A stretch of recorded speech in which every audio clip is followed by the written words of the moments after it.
Pódelo sentir. Estás achegando. Comeza Galiza Metálica.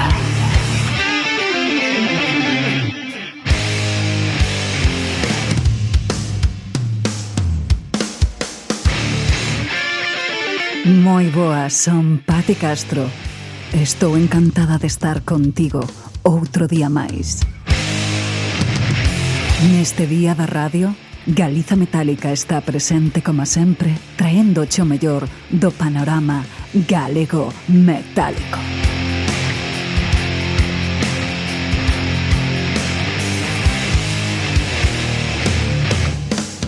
O primeiro é darche as grazas por estar ao outro lado e tamén darlle as grazas a todas as ouvintes de Antena Miño na 106 FM de Braga, que grazas ao programa SOS Heavy Metal Radio Show podedes escoitarnos todas as noites da segunda a terça-feira a partir das 12 da noite.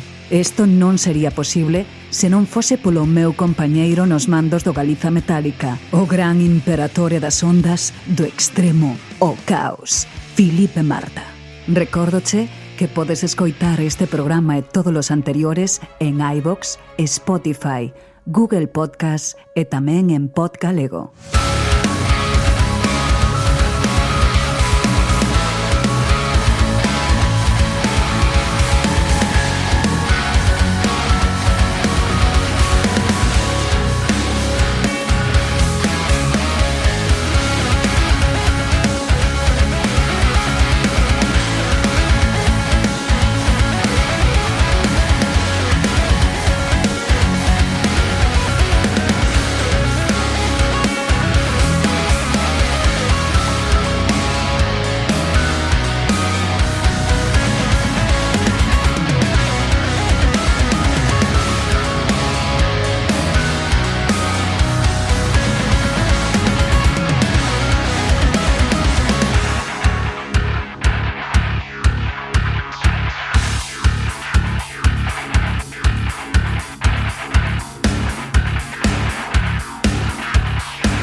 Imos a comenzar as entrevistas de Galiza Metálica con Dani, o guitarrista de Bloodhunter, a banda coruñesa asentada en Madrid.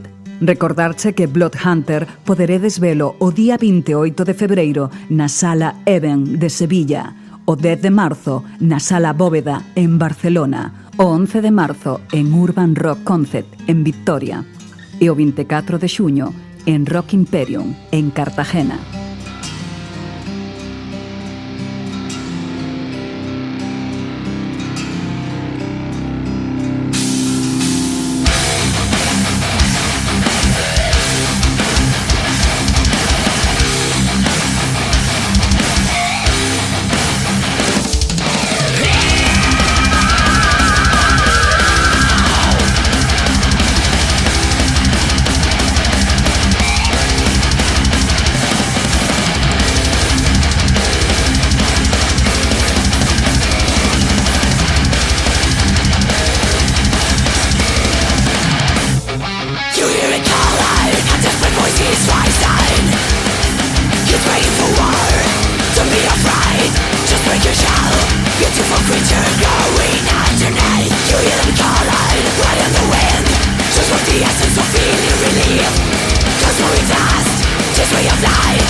Hola, moi boas, estou aquí con Dani, de Bloodhunter. Que tal, Dani? Hola, boas noites, que tal todo? Moi ben, pois aquí desexando coñecer un pouco máis a banda e como é a primeira entrevista que me concededes, pois vamos a facer a pequena ficha de Galiza Metálica, así que vouche empezar con esas preguntas que eu creo que son bastante boas para aquelas persoas que non vos coñecen de nada, así que contalles un pouco ás ouvintes quen eres, que faz dentro da banda, quen son os teus compañeiros e que é o que fan dentro da banda tamén. Pois eu son Dani Arcos, son o fundador da banda Bloodhunter, alá por 2008, penso, máis ou menos. Fai 10 anos sacamos unha pequena demo Diva Satánica e máis eu. Diva Satánica é a vocalista da banda. E o día de hoxe acompáñanos tamén Daniel Luces, que é o baixista, Guillermo Starlet, que é outro segundo guitarra, e a última incorporación é Adrián Perales, a batería, o ex batería da banda In Mute. Bueno, moi boa incorporación, por certo. Sí, a verdade. Jolín, vaya nivel. Queríache tamén preguntar en que estilo vos englobades ou si vos gusta poñervos algún tipo de etiqueta. Penso que hoxe en día todas as bandas teñen que ter unha etiqueta, non? Entón, a xente di que temos a etiqueta do death metal melódico, pero bueno, é un pouco... hai debate aí, porque se o analizas fríamente e pensas que en vez de a voz de Diva Satánica tiveras unha voz un pouco máis melódica, probablemente non dirías que a música é death metal melódico. Entón, bueno, en algún sitio tens que estar, ese o que nos puxeron cando comezamos a sacar a primeira música. Oye, como foron os vosos comenzos? Ou sexa, cando xurdiu esa idea de crear un grupo como Bloodhunter? Pois xurdiu cando eu estaba tocando en Xord of Tears, unha banda mítica da Coruña, bueno, eu estaba facendo algunhas cancións que non encaixaban de todo na idea da banda. Logo estiven en Llidora tamén, ocorreume o mesmo. Entón, cheguei a acumular tal cantidad de cancións propias que decidí fundar a miña propia banda. Entón, entre 2008 e o 2012 estiven buscando xente, tratando de convencer primeiro os músicos para tocar comigo. Chegamos á primeira formación que foi con Diva Satánica, Daniel Luces, Iván Fogel de Ferrol. Bueno, aí foi cando gravamos a primeira demo. Según gravamos a primeira demo, xa gravamos o primeiro disco tamén, que saliu pois fai 9 anos. Bueno, de alá ata o día de hoxe. Bueno, e de alá ata o día de hoxe pasaron vos bastantes cousas, concertos por toda España, festivales. Contalles un pouquiño a xente como foron este trayecto de 9 anos. Pois cando sacamos o primeiro álbum, estivemos tocando bastante por Portugal e por España, na casa e sobre todo en Galicia. Despois sacamos o segundo álbum, The End of Faith, en 2017. Para daquela Diva Satánica xa era coñecida por o tema da voz. Eu había tocado con Alexi Laiho, entón eso axudounos bastante a poder mover a banda un poquinho máis. Entón estivemos tocando, bueno, xa en grandes festivales, na primeira vez o Resurrection Fest, o Leyendas del Rock, entre outros. E logo, bueno, tiñamos o último álbum, o terceiro álbum, No Less Was The Price, listo para ser grabado en 2020, pero bueno, polas razóns que todos sabemos, pois decidimos non entrar a gravalo, entre unhas cousas e outras. Ao final, por pensando no momento de sacalo fora o máis óptimo, puidéramos presentalo en directo, pois estivemos esperando ata o ano pasado, ata 2022 para sacar o terceiro álbum, Non Les Was The Price. A xente pensa que o problema que tivemos foi que botamos moito tempo compoñendo, pero a realidade é que en 2020 estábamos reservando estudio de grabación. Xa, bueno, é que foi unha cousa que, como ti ben dís, todos sabemos que a pandemia e a pospandemia non foi o mellor para as artistas, non? Oye, e unha cousa, de que tratan os vosos temas? Coméntalle un pouquiño a xente, que a min sempre me parece algo moi interesante, porque considero que é a mensaxe que queredes lanzar. Bueno, as cancións son un pouco metafóricas, xogamos con mitoloxías e historias para contar experiencias persoais e sentimentos persoais. Digamos que debaixo de esa maldade, ese mensaxe tan extremo, hai unha persoa explicándote o que sentiu nunha situación concreta, pero digamos que está un pouco tapado a propósito porque, bueno, pues gustanos facelo así. Entón, penso que cada letra esconde unha mensaxe e cada un pode interpretarla a súa maneira. Entón, son un pouco abstractas. Bueno, eso está, eu creo que bastante correcto, porque como ti ben dís, cada un escoita a música asinte dunha forma diferente e como ti ben dís, é algo abstracto moitas veces, aínda que sexa a letra máis concisa do mundo, seguramente ti máis eu entenderíamos de diferentes formas polas nosas vivencias personais, non crees? Sí, probablemente. No último disco, por exemplo, podes encontrar varias letras que tratan sobre o orixe mitolóxico, bueno, religioso da humanidade, un pouco do pecado original, da expulsión de Adán e Eva do paraíso, ¿no? Pero debaixo de esa letra evidente hai outras mensaxes a libre interpretación. Eso me gusta moito a libre interpretación.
que andades metidos agora mismo, Dani? Que estades argallando algún concerto así a boa vista que se poida decir? Sí, ahora mesmo imos a comezar outra vez a volver a tocar. Tocaremos en febreiro, estaremos en Sevilla, en marzo en Barcelona e Vitoria. Logo temos algúns concertos máis que todavía non están anunciados. No verán xa temos aí pendiente o Rock Imperium, o festival. A vez xa estamos traballando no cuarto álbum. Agora mesmo estou coa guitarra encima, falando contigo, e cos proxectos abertos, tratando de finalizar a primeira canción, probablemente. Oye, e unha pregunta, isto de andar tanto por España adiante, como se leva coa vida diaria? Ou sexa, moitas veces as bandas tocar fora de casa ou tocar fora de onde se vive é tamén complicado hasta certo punto, non? Ter unha vida medianamente normal con horarios normales, como lo lleváis vosotros? En España, o normal, polo menos para as bandas españolas que non están de xira constantemente, é tocar fines de semana, non? Entón, chegar o venres, sair a tocar algún sitio, o sábado tamén, o domingo volver a casa e o luns volver ao traballo habitual, non é un problema. Realmente o problema vai ser se chega, cando chegue o momento de dedicar pois todos os días da semana a unha xira pois en máis países que o noso. Claro. Entón, nese momento sí que vai ser difícil compaxinar, en nese momento é cando vas ter que facer números, ver como podes facer e se o podes facer ou non. Pero agora mesmo é unha cousa elevable, non? É elevable.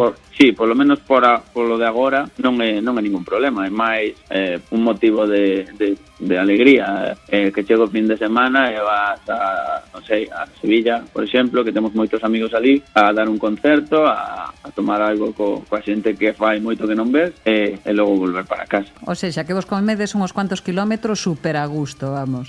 Que vos gusta el rollito carretera, sin duda. Sí, non é un esforzo. Nós que vivimos en Madrid e imos moito a Coruña a ver a familia, pois non, xa é un paseo, xa non é un esforzo moi grande ter que ir mañá a Sevilla, pasado a Barcelona. Non é tanto problema como parece. Sí, bueno, sin dúbida tamén vivir no centro, non? En Madrid dá un pouquiño máis de facilidade tamén para moverse polo resto da península. Claro, eso é. Bueno, pois nada, xa chegamos ao final, xa viches, isto é super rápido, Dani.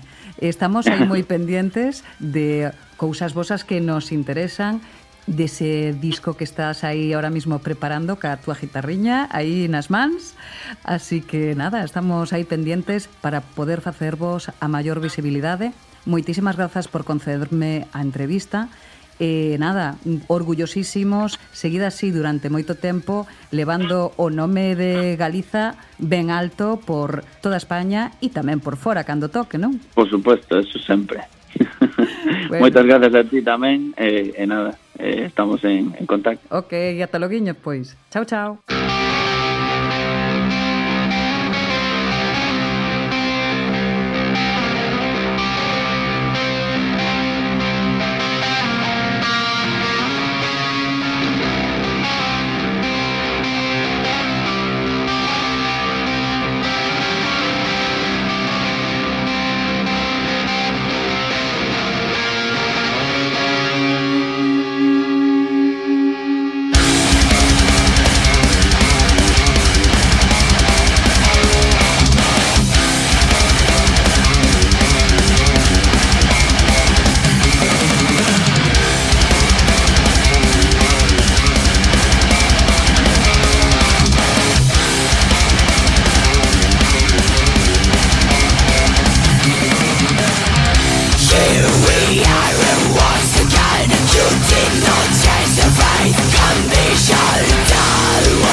Na Galiza non só se escoitan as gaitas. Na Galiza escoítase Galiza Metálica!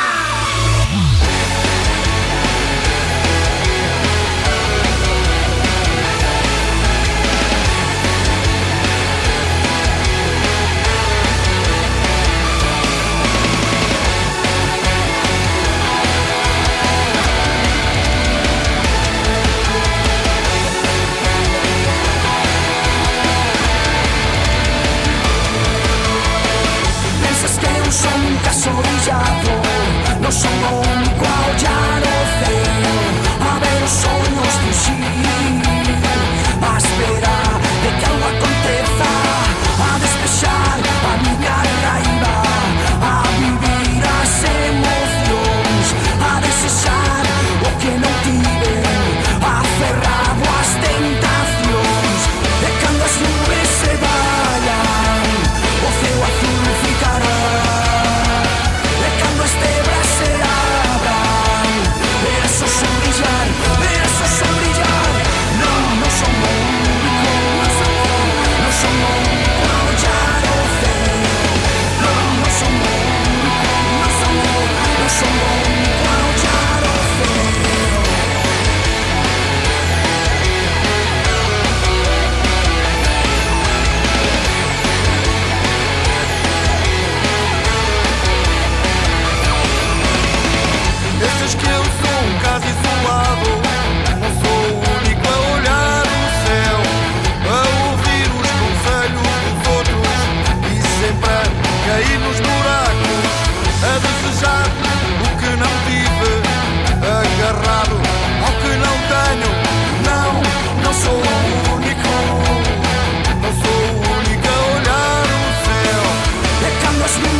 E quero vos falar tamén de San Valentín. A festividade de San Valentín é para moitos o sinónimo de amor e consumismo a partes iguais.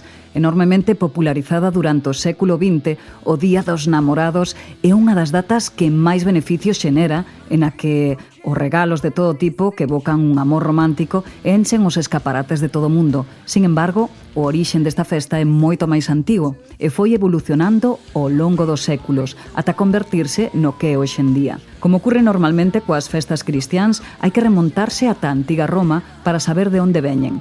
O 15 de febreiro era o día no que tiña lugar os Lupercales ou a festa de Lupercalia, unha celebración en honor á loba Luperca que amamantou a Rómulo e Remo. E o dios Luperco, que máis tarde sería asociado co fauno Pan. En Lupercalia, os homes xóvenes de Roma disfrazábanse de bestias e sacrificaban un animal, unha cabra ou un can, normalmente os deuses. Coa pel da víctima fabricaban látigos que manchaban de sangue e empleaban para azotar as rapazas que estiveran naquel lugar, pensando que así se lles bendecía e aumentaban a súa fertilidade. Ademais, era común que a celebración fora seguida por orxías e prácticas sexuais de toda clase. Hai que pensar que as Lupercales eran moi populares e son unha das poucas festas paganas que aínda se celebraban 150 anos despois de que o Imperio Romano legalizara o cristianismo. Como se convirteu nunha festividade romántica? Estas festas antiguas e paganas ben pouco se parecen á noción romántica moderna do Día de San Valentín. Según algunhas versións, o verdadeiro orixen do Día de San Valentín non chegaría ata 1000 anos despois. Sostense que o poeta inglés Geoffrey Chaucer foi a primeira persoa que vinculou o Día de San Valentín co romance no seu poema O Parlamento das Aves. Crese que Chaucer podría haber vinculado o San Valentín ao romanticismo máis ou menos por casualidade, xa que o Día de San Valentín é a época aproximada na que as aves europeas empezan a aparearse. Poetas posteriores, tales como Shakespeare, seguiron o exemplo de Chaucer e contribuíron a crear connotacións románticas actuais. A primeira postal de San Valentín data de 1415, cando o duque de Orleans enviou unha postal á súa muller estando preso na Torre de Londres. En Estados Unidos, as postais do Día de San Valentín popularizáronse despois da Guerra de Independencia, cando a xente adquiriu a costume de escribir notas ás súas amantes. A principios do século XX, as postais empezaron a producirse en masa para a festividade. Aínda que adquiriu popularidade internacional, o Día de San Valentín non se celebra tanto en países como Indonesia, Arabia Saudí e Malasia. En a maioría destes países, a festividade contradí algúns aspectos da súa relixión. Sin embargo, algúns países resístense ao Día de San Valentín por motivos políticos. Na India, algúns partidos políticos conservadores opóñense ao Día de San Valentín porque creen que a festa promove valores occidentais. Independientemente de se celebras ou non o Día de San Valentín, por elección propia ou polo destino, a capacidade de amar conectou aos humanos durante séculos, dende os romanos ata a actualidade. Aínda que xa non nos fustiguemos con pieles de animales sacrificados, todos disfrutamos de dar e recibir agasallos ás persoas que amamos.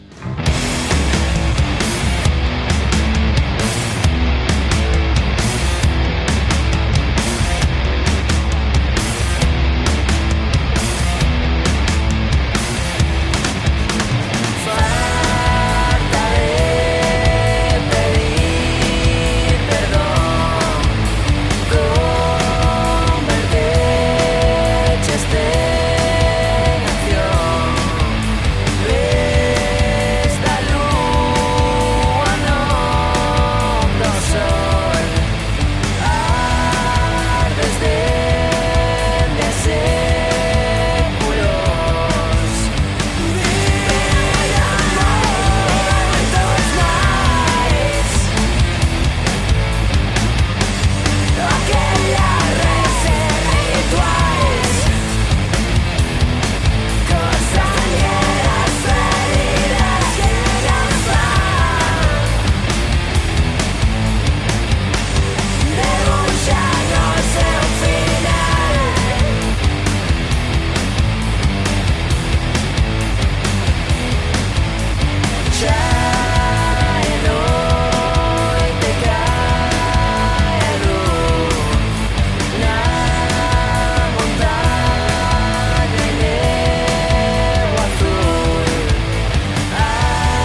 E temos a Sala Velatoria e a Amenaza de Muerte, que estarán ao vivo en Vigo o próximo día 18 de marzo, a partir das 9:30.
Recorda, sala velatoria e amenaza de muerte. O día 18 de marzo, en Vigo.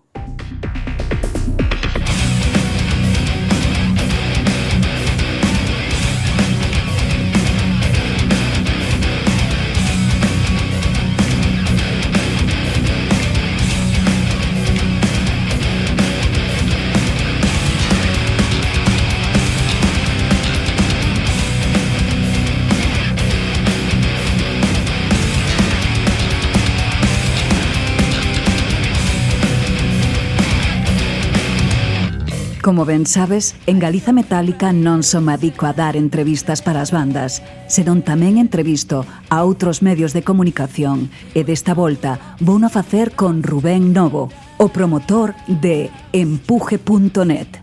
Este proxecto de Empuje.net comenzou fai 20 anos.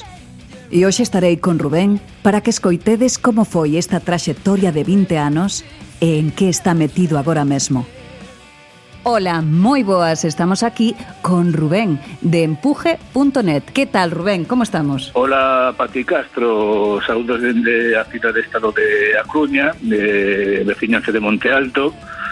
Bueno, moitas grazas por facerme unha entrevista a alguén como a min, que estou pues un pouco fora do tempo e do espazo, non sabes? E tal, son un guerrilleiro autónomo da música. A nós nos encantan os guerrilleiros autónomos da música e moito máis como a ti, que levas moitos anos con Empuje.net e desto mesmo queremos falar, porque en Galiza Metálica non só facemos entrevistas a músicos, sino tamén a donos de bares, de xente que organiza festivales ou xente como a ti, que lle dá visibilidade a bandas e a músicos. E quería preguntarche, cando empezou en ti isto de facer o Empuje.net e que propiamente Empuje.net? Bueno, Empuje.net naceu no par roqueiro da cidade bella da Coruña, Fan House, que hoxe non existe, hoxe de feito é un restaurante italiano. E surdiu por José, o pincha que leva o local, Marcos, o meu mellor amigo, o meu irmán, era Camarillo Ali, e os demais tres, éramos 5 que comezamos, éramos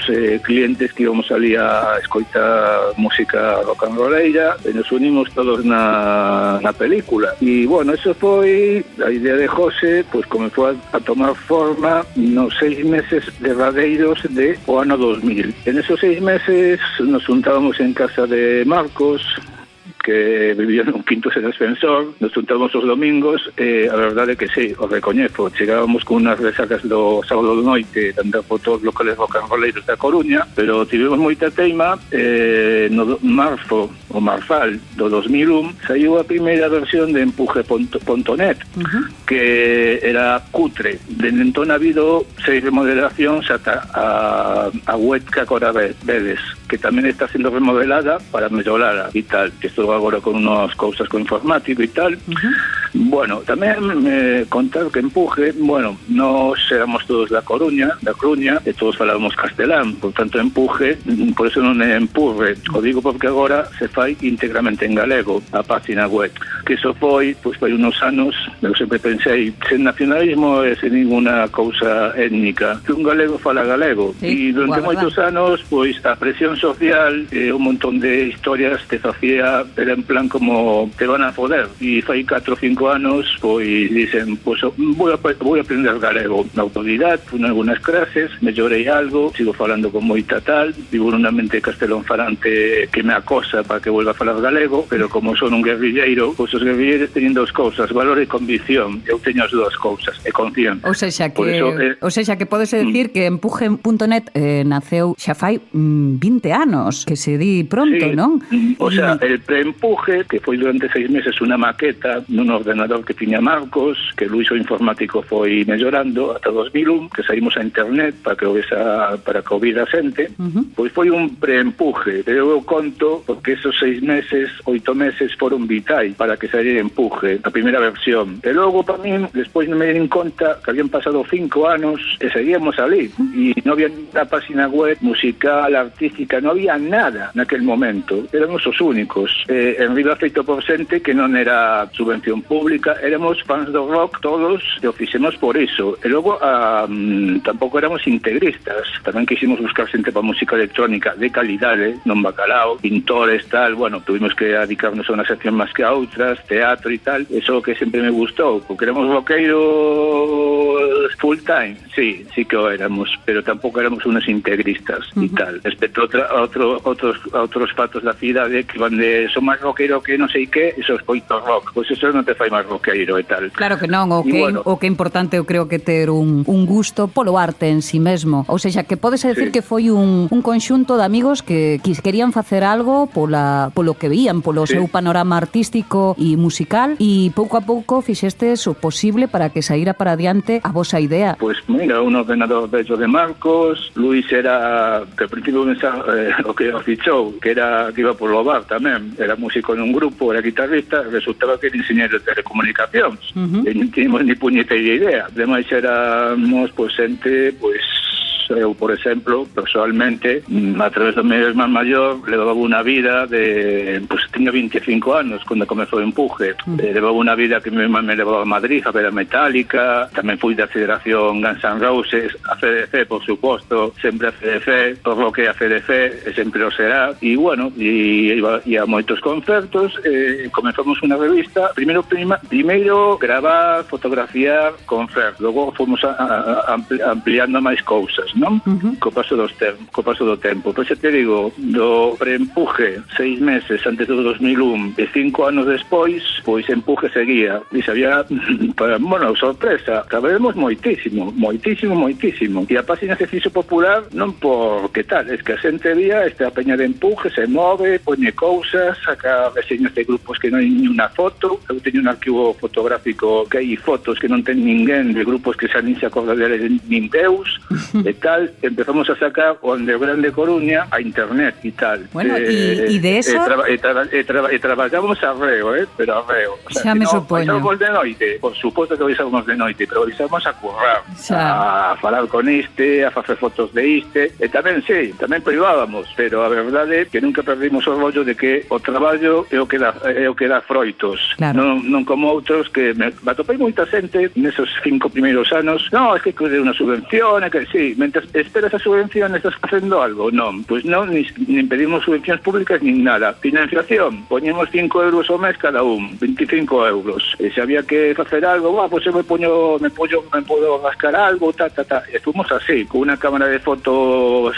só pedimos unha cámara de fotos, así de claro, unha.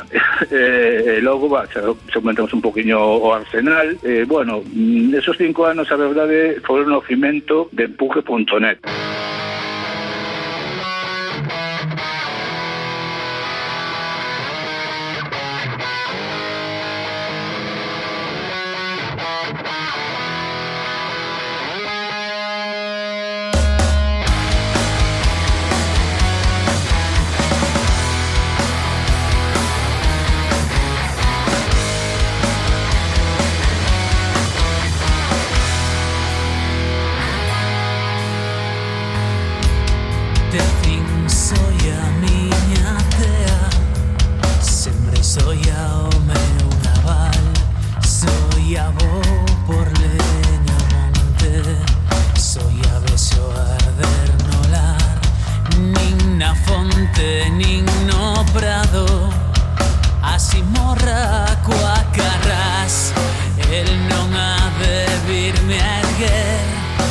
Xa non me pousará. Que tristeza o vento doa, canta o río seu compás.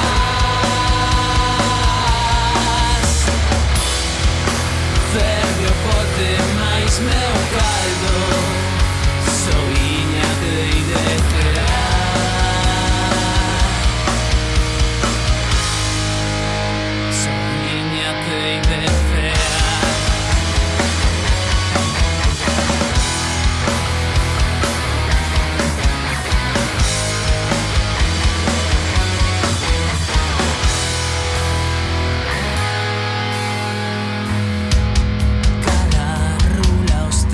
Arrulos, ganas de morrer me dan,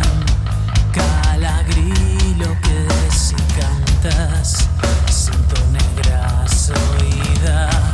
O meu niño perdeuse, ninguén sabe onde vai. Anduriña, que pasache con elas ondas do mar? Anduriña, boa, boa, ven e dime onde está.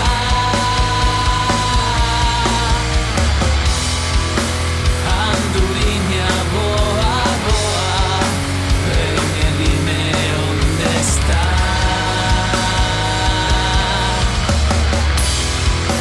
Que tristeza o vento voa, canta o grilo seu compás.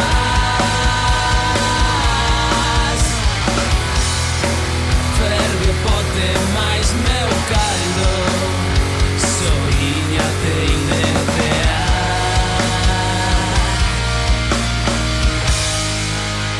Soiña tei de cear.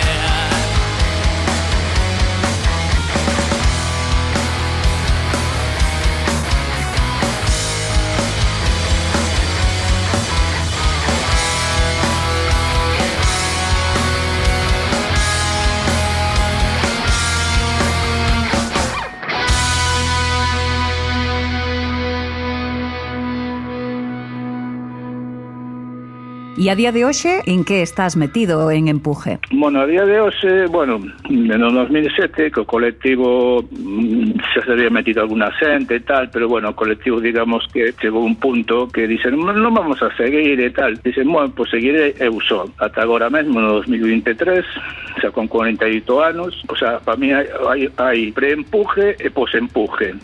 Como antes de Cristo, despois de Cristo, na miña vida. E agora mesmo, primeiro, decidí pois que a facer contidos modernos que os vexo moi faltos na comunidade galeguís, non digo nacionalista, comunidade galeguís, que sempre sacan aí cosas de senderismo, monte, non sen falar de rural ou cidade. O rollo de sacar contidos modernos en galego, en eso me he dedicado os últimos 5 anos, que he tenido que aturar, antes de eso aturei de todo, me ha pasado de todo, xente que me ha ameazado, xente que me ha enviado máis que me iba a matar, pero o que pasa que despois os vía pola rúa escorrentaban todos, por lo visto me teñen medo. Por este virase o galego, recibín críticas. Sí, es que escribes galego tal, da igual, pero esto estou convertindo, está agora mesmo nunha página galega, máis que galeguista, de contidos modernos. Porque, por exemplo, penso que hai artigos de grupos internacionais en galego, existen en internet, prácticamente ningún. Non moitos. Non moitos, así que, por exemplo, empecé a facer uno, por exemplo, de High on Fire, o grupo de metal, de doom metal de San Francisco, que a facer máis, tamén traduzo ao galego artigos de cousas interesantes, pero que non están en galego. Traduzo o meu galego, sempre poño traducción Facebook galego por Rubén Novo, que estou seguro que mete un montón de gambas, pero aí está. O sexa que se pode decir que Empuje non só cambiou co paso dos anos a súa formación inicial, senón que tamén cambiou e variou para dar ese contido en galego, no teu galego, como ben dís, para poder ofrecer contidos en galego de outras bandas, non só galegas, sino internacionais. Moi ben. Pois gústame... Me parece unha cousa básica. Claro. Que voto totalmente en falla, o voto totalmente. Parece que sempre hai que tratar os mesmos temas, as mesmas cousas, e non. O mundo, pois, ten moitas cousas e tamén se poden falar delas en galego. Claro que sí. Me parece moi boa idea. Oye, alguna xente como me dixo, por certo, que era o presentador do Xornal da Galega, que me dixo que me caí do cabalo camiño de Damasco. Son como San Pablo. Deus me falou e agora falo galego. Tamén teño unhas contas máis e tal, pero pois sí, me caí do cabalo, non en Damasco, que non estive en Damasco, e vou facer iso porque creo que unha cosa xusta, totalmente respetable, e me encontro moita xente que me ha atrasado, ata un tío me quiso pegar unha vez nun bareto por falar galego, pero estou disposto a pasar por iso porque eu non me achanto. Pois moi ben, que sexa así e que sexa por moitos anos. Eu, pola miña parte, encantada de coñecerte, de sempre que podes estás alentando e estás facendo visible moitos proxectos, e eu, dende Galiza Metálica, pois mándoche tas grazas, moitas apertas, e nada, xa chegamos ao final, sabes que é cousa ben rapidiña, Rubén. Quedamos Sí, aí, vale. quedamos aí pendientes para outra entrevista no futuro. Unha aperta moi grande, de verdade. Moitísimas grazas por concedernos a entrevista. Pati, Galiza Metálica, quedo a vosa disposición para colaborar, axudaros, sempre falar con vos. Bueno, moitísimas grazas, Rubén. Unha aperta ben grande. Ata loguiño. Moitas grazas, Pati. Ata logo. Chao, chao. Esta puta historia do punto sin razón, a lei do máis forte sen condenación.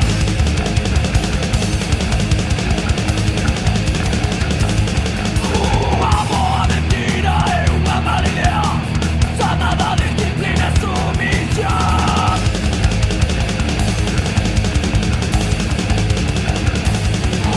A la lingua de imperio de Malacaña recibe esta sorte de formación humana.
Unha lenda percorreu Europa a mediados do século XIX. Contaba que en Galiza había un lobisome, un home lobo, que mediante enganos mataba a nenos e mulleres, extraíalles o sebo ou unto, e que o vendía en Portugal. Manuel Blanco Romasanta foi o primeiro asasino en serie de España, condenado a pena capital por recoñecer 9 dos 17 crimes que se lle achacaron.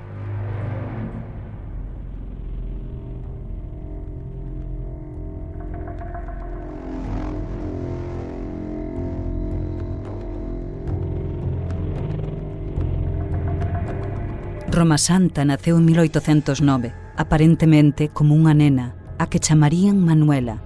Os seus pais creron que era unha nena ata que cumpriu os 8 anos. Recentes estudos indican que en realidade atopámonos diante dun caso claro de hermafroditismo.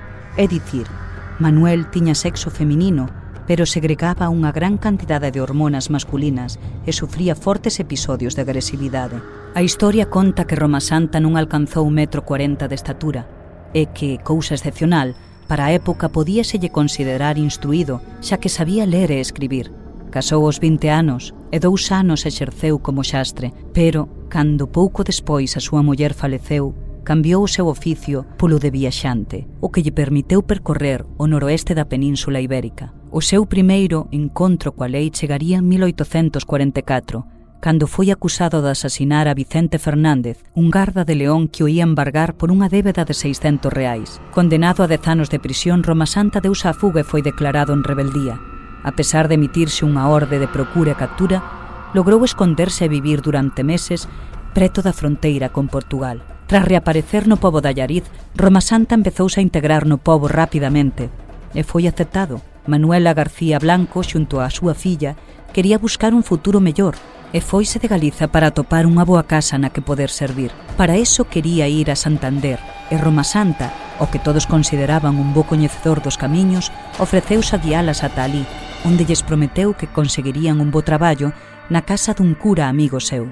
Tras varias semanas, Romasanta reapareceu contando a fabulosa historia da casa que atopara para Manuela e a súa filla, mostrando unha carta falsa, supostamente el mesmo redactara, e entregoulle aos familiares das súas víctimas para non levantar sospeitas. Despois de Manuela sería Benita García, que partiría en compañía de Romasanta en dirección a Santander, onde este prometeu a muller que tamén atoparía emprego en casa dun cura. Mais tarde, faríano Josefa García e Antonia Rúa.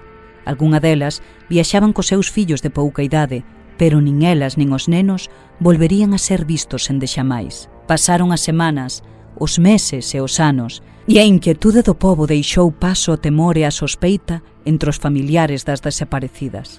Rumoreábase que algo terrible podía ocorrerlles ás mulleres e os nenos que viaxaran co tendeiro, como se coñecía a Romasanta no pobo. Os rumores de que este home vendía graxa e xabón en Portugal e que esta podía ser de orixe humana levou aos aldeáns á terrible conclusión de que o tendeiro podía ser o temido Sacamantecas, un asasino en serie do século XIX famoso por asasinar a 6 mulleres e extraerlles a graxa do corpo para facer pocións e ungüentos. A súa fama foi tal que chegou a converterse nun personaxe do folclore popular e é invocado cando se quere asustar aos nenos.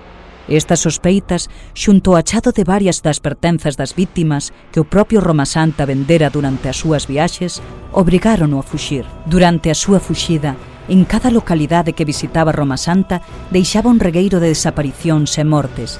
Finalmente, o 2 de xullo de 1852, Romasanta foi detido na provincia de Toledo e trasladado ata Allariz para ser xulgado. Unha vez preso, o home recoñeceu matar só a 9 das 17 víctimas que lle atribuían. Durante a vista, o licántropo dixo ao tribunal que estaba maldito e contou unha incrible historia acerca da súa maldición. A primeira vez que me transformei foi na montaña de Couso. Atopeime con 2 lobos grandes, con aspecto feroz. De súpeto, caín ao chan, comecei a sentir convulsións. Me revolquei 3 veces en control e aos poucos segundos eu mesmo era un lobo. Estiven 5 días merodeando cos outros 2 ata que volvín a recuperar o meu corpo, que é o que vostede ve agora, señor xuiz. A causa número 1178 contra o home lobo nos xulgados de Allariz data de 1852 e consta de 2000 páxinas manuscritas. Manuel Blanco Romasanta contou esta asombrosa historia. Os outros 2 lobos viñan comigo e eu cría que tamén eran lobos, pero cambiaron a forma humana. Eran 2 valencianos, un chamábase Antonio e outro Don Genaro, e tamén sufrían unha maldición como a miña. Durante moito tempo saín como lobo con Antonio e Don Genaro, e atacábamos e comíamos a varias persoas porque tiñamos fame. Para demostrar ante a audiencia a veracidade das súas afirmacións, o fiscal pediulle que se transformase na sala xudicial, pero Romasanta respondeulle que a maldición duraba só uns anos, e que estes xa se cumpriron e que nunca máis podería voltar a facelo. O xuízo, que durou aproximadamente un ano, finalizou o 6 de abril de 1853, cando o xuíz de Allariz ditou sentenza. Esta condena, o licántropo, a pena capital aplicaríaselle por garrote vil, e tamén unha indemnización de 1000 reais por cada vítima, pero o abogado defensor de Romasanta tiña acordado un as na súa manga. Tras asesorarse cun suposto inólogo francés chamado profesor Phillips, o abogado alegou que non había probas suficientes para condear ao seu cliente e, cunha simple confesión, non se podía asegurar que este fose o verdadeiro autor dos crimes. Despois da alegación, o abogado defensor solicitou piedade á mismísima raíña de España, Isabel II, levando o caso para a súa revisión ao Tribunal Supremo de Xustiza. Pola súa banda, o misterioso médico francés quixo convencer a soberana da necesidade de manter con vida o suposto home lobo para poder estudalo e comprender a orixen da súa maldición, xa que Phillips cría que Romasanta era vítima da rara enfermidade da licantropía, un trastorno psiquiátrico polo que unha persoa cree que pode transformarse nun animal e non lle fai responsable dos seus actos. Para a sorpresa de Romasanta e do seu propio abogado e defensor, a raíña Isabel II comutou a pena de morte do acusado pola de cadea perpetua. A lenda que se creou ao redor de Romasanta perseguiríao ata o día da súa morte. Algúns apuntan que morreu na prisión de Allariz, a mans dos seus compañeiros de celda. Outros, que se escapou e fuxiu aos montes que tanto coñecía. E mesmo hai expertos que sinalan que morreu en 1863 dun cancro de estómago nunha prisión de Ceuta. Sexa como fora, mesmo a día de hoxe, segundo parece, nos montes de Ourense, cando xorde a lúa chea, aínda se escoita o ulido do licántropo de Allariz. Ou, polo menos, iso conta a lenda.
E na sección de Mulleres Galegas Cañeras tiven o prazer de falar cunha percusionista, Lucía Cortiñas Lorenzana.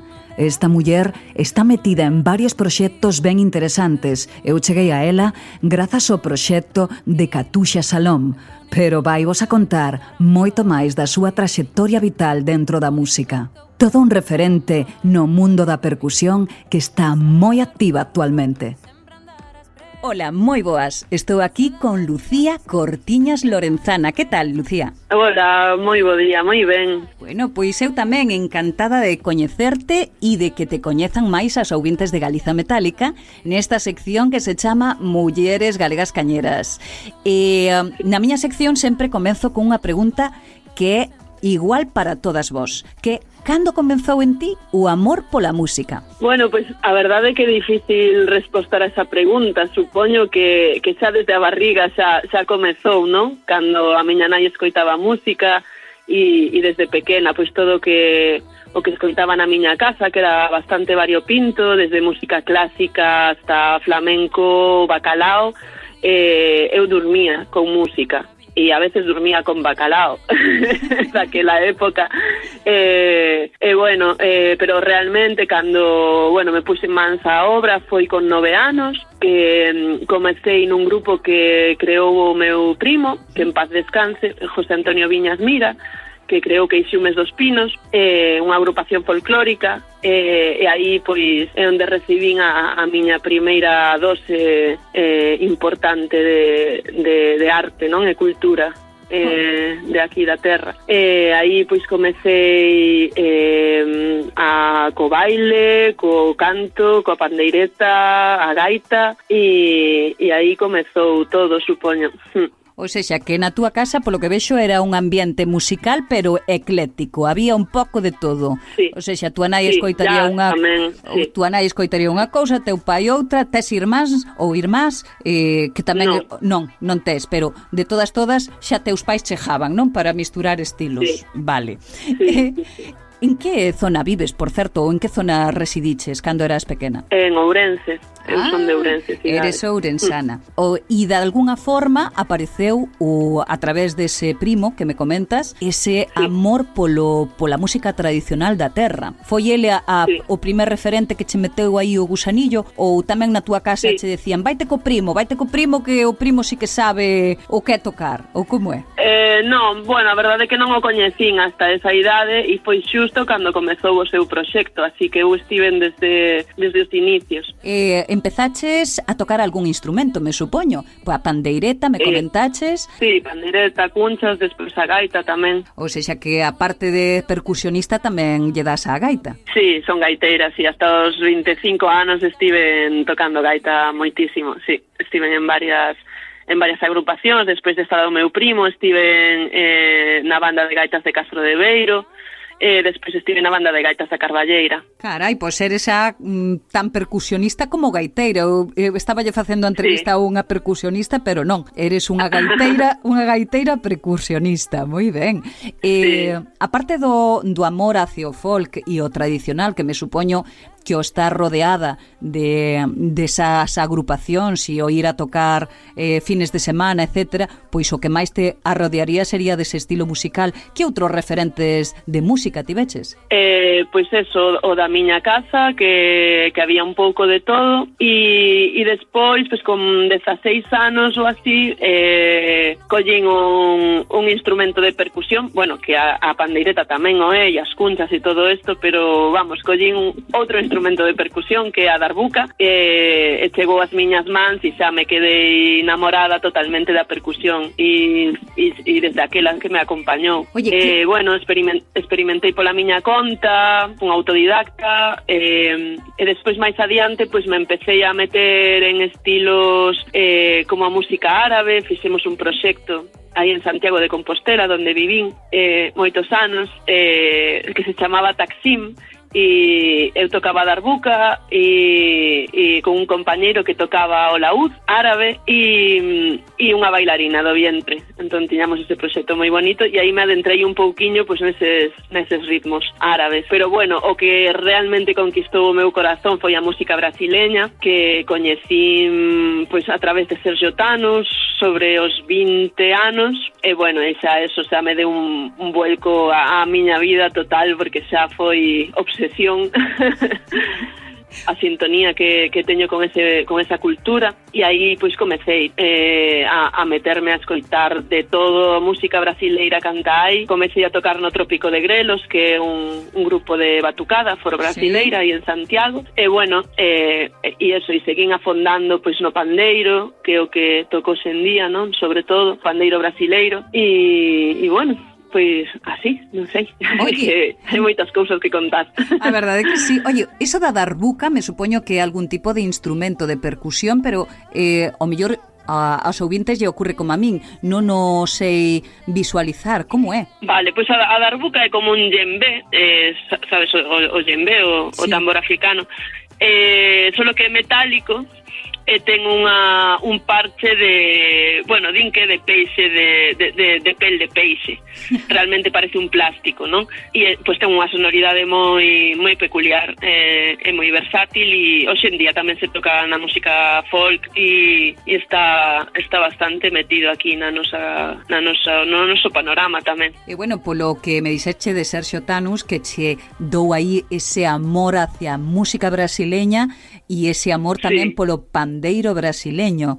Actualmente estás con Catuxa Salón, pero aparte de Catuxa, estuveches en algún outro tipo de formacións nas que fixerase esa mistura entre música brasileña e música da terra? Bueno, pois a día de hoxe tamén non só estou con Catuxa, tamén temos un trío que se chama Sal Trío, con Sergio Thanos e Arturo Rúa, e aí pois tocamos música que se chama xoriño brasileiro, que é unha música do século XVIII, XIX, que é como precursor do samba. Entón tocamos aí esa música e claro, por suposto que é casi imposible non aportar a túa raíz, non? O teu sabor que levas contigo. Entón, de alguna maneira, esa música brasileira está galeguizada por nós cando a tocamos, non? Lóxicamente, aparte, vamos, con unha tradición que ti traes xa do folk galego, de gaiteira, de pro e de raza,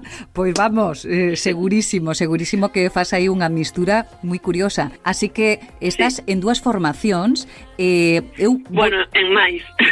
Contame, xa estás aí contándome. A ver, cuenta. Sí, bueno, pois un dato curioso é que cando tiven o meu fillo, pois claro, me pasei cantando pois casi 20 horas ao día, non? As nanas, e para dormilo e para tranquilizalo. Entón aí se me reabriu a porta do canto, da voz.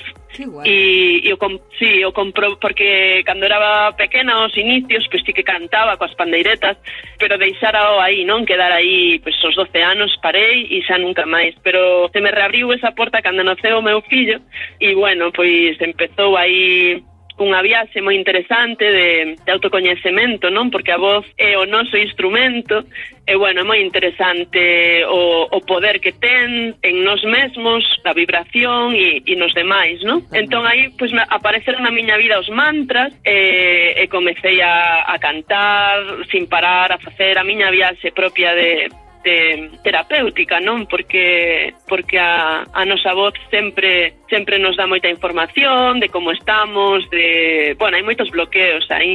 E bueno, e apareceu pois na miña vida María, a faltriqueira, e xusto estaban buscando alguén. Ao principio estaban buscando percusionista que fixera coros, pero finalmente pois son unha faltriqueira máis a día de hoxe. Así que bueno, a voz está aí moi presente, xunto coa percusión, claro. E bueno, e ese outro proxecto no que estou tamén hoxe en día. Algún máis que queiras decir? Porque ahora xa estou aí preguntando. Bueno, pois xusto esta semana están facendo un novo proxecto con Diana Tarín. Ah, sí, tamén. Sí, e Judith Almeida tamén.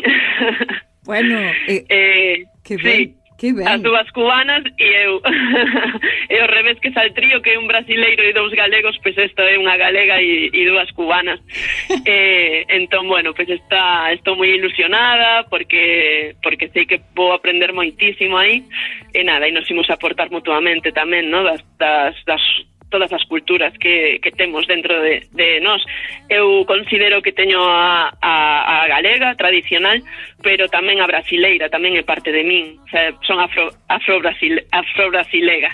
Afro-brasileira cubana, vamos, eu creo que máis. O que eres é unha muller moi interesante e moi apegada ao ritmo, tanto sexa vocal como de gaita como de percusión, e iso é moi importante, unha muller moi musical. Para rematar... Claro, a percusión te leva moito a terra, non? Entón, bueno, pois esta é a terra que me tocou, pero hai outras terras e eso, por eso me interesa todo tipo de percusión, me interesa moitísimo o tema da percusión nas mulleres, ¿no? Porque é algo que non hai demasiadas, pero bueno, cada vez máis e creo que é algo que é moi natural en nós. Bueno, eu teño unha filla que lle encanta a percusión, de feito xa é batería e xa está indo a clases e é o que mellor se lle dá, ademais. Que lle dirías? Claro, pois... para os nenos, ademais, aparte ademais da voz, a percusión é o primeiro que tocamos, non? É o máis natural, así desde os inicios.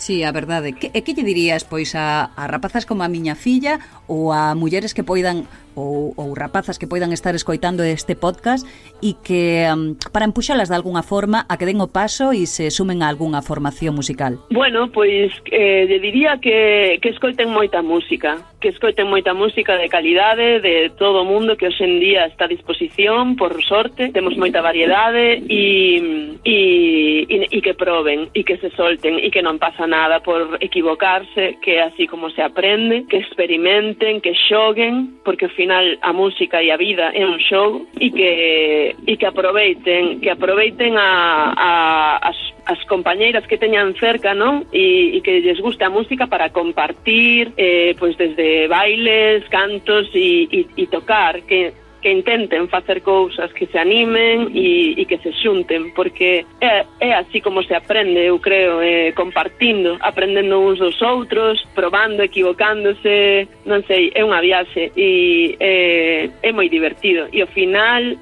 si definitivamente consigues que a música sexa parte da túa vida, pois, bueno, para min é felicidade e é salvación en moitos momentos da miña vida, non? Sin dúbida, pois que bonito, quedome con isto. E nada, xa chegamos ao final. Moitísimas grazas, Lucía, por concederme esta entrevista. Gracias, Pati, encantada, un placer. Igualmente, chao, chao. Chao.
Siempre he sentido que perdía yo. Ya nada importa, todo se acaba. Noche de lobos en mi corazón. ¿Y qué? Si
tenía. He escuchado de voces cosas que no me esperaba, tomando nota y cuenta de lo que decías, de la desgracia ajena, cómo te reías, cómo me miras a la cara si eres un traidor. Siempre rajaste a mi espalda como un ruiseñor, al vendedor del elixir de vida. Escupiste al cielo y eso no te olvida. Ríete, ríete, todo lo que sube tiende a caer. Tú ríete, ríete, el último que ríe, ríe otra vez. Ríete, ríete, todo lo que sube tiende a caer.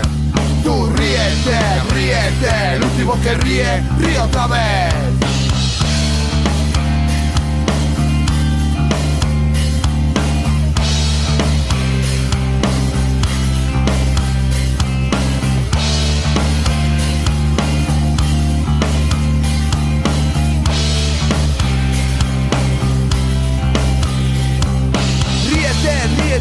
Hijo de puta, te vuelves a reír, menuda cara dura, de las desgracias de la vida que hacen mucho daño, pero ten cuidado porque la pelota puede caer en tu tejado. Métete en tu casa y mírate al espejo, no te das asco, pues es tu reflejo. Recapacita y piensa, con los sentimientos de la gente no se juega. Eres un pringao, un amigo de pega. Ríete, todo lo que sube tiende a caer.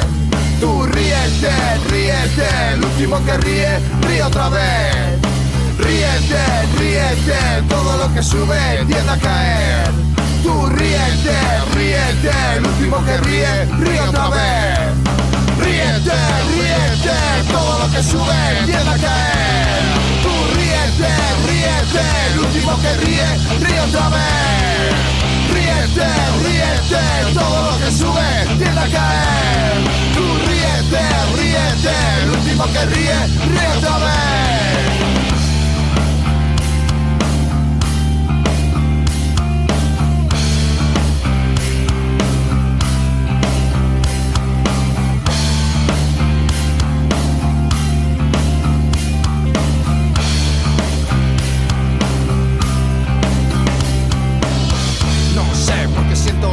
Y es que siento que molesto este sentimiento que me amarga, y es que siento que soy una carga. Y tú ríete, pero cúbrete bien las espaldas. Hoy te sonríen chicas con escote y minifalda, pero mañana la cagas, ya no eres nada. ¿Y qué más da si tu triunfo y flota en el mar de la derrota? Y eso se nota, hijo de puta, eso se nota. Ríete, ríete, todo lo que sube tiende a caer. Tú ríete, ríete, el último que ríe, ríe otra vez.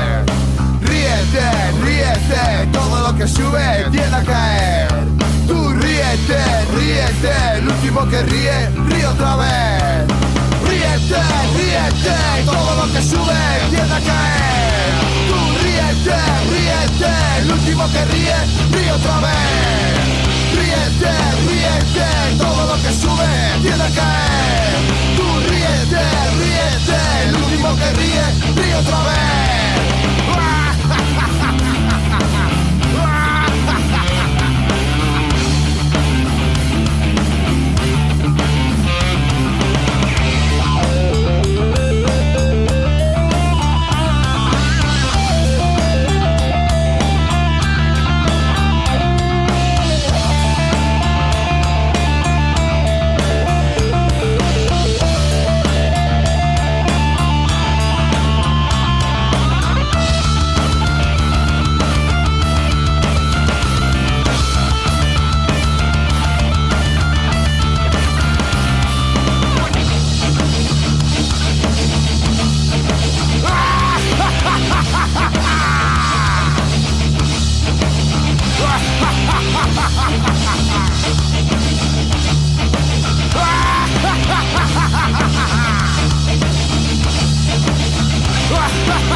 Moitas grazas por acompañarme. E máis nada, moitas grazas por acompañarme.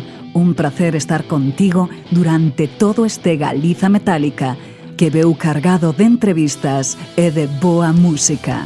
E recorda, como sempre, merca música, vai aos concertos e fai o posible para que Galiza siga sendo metálica.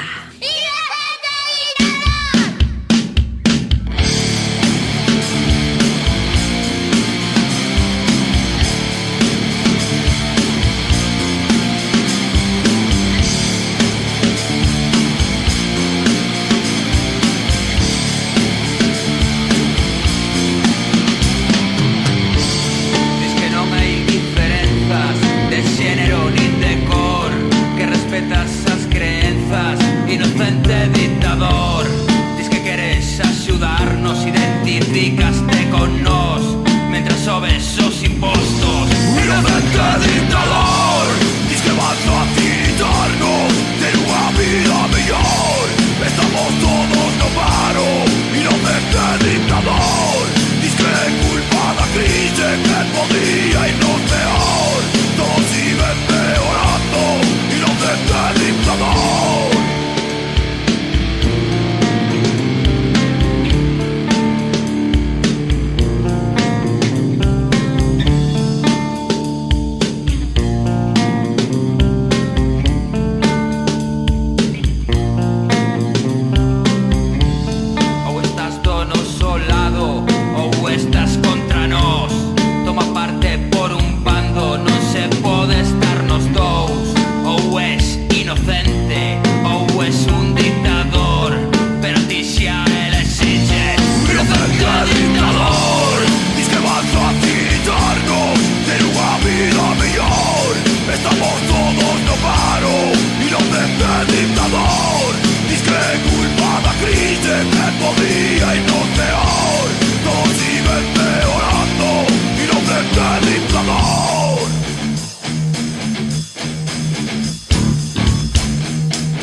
eternidad.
medios de cartón, te tienden la trampa.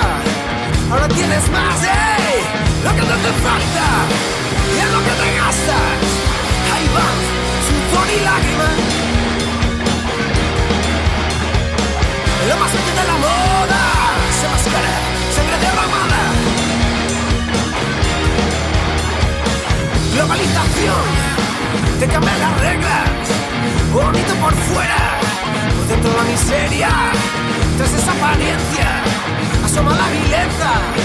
Solo te hace falta recurrir a ella y es lo que te gastas. Ahí van, sudor y lágrima. Lo más bello de la moda se mascara, sangre derramada.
Na Galiza non só se escoitan as gaitas.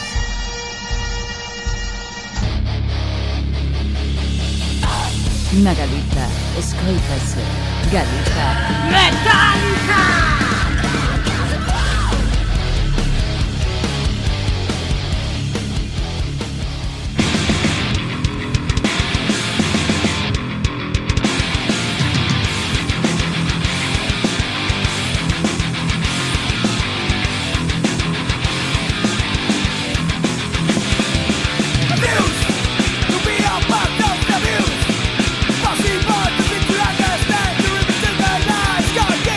Yeah.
Business!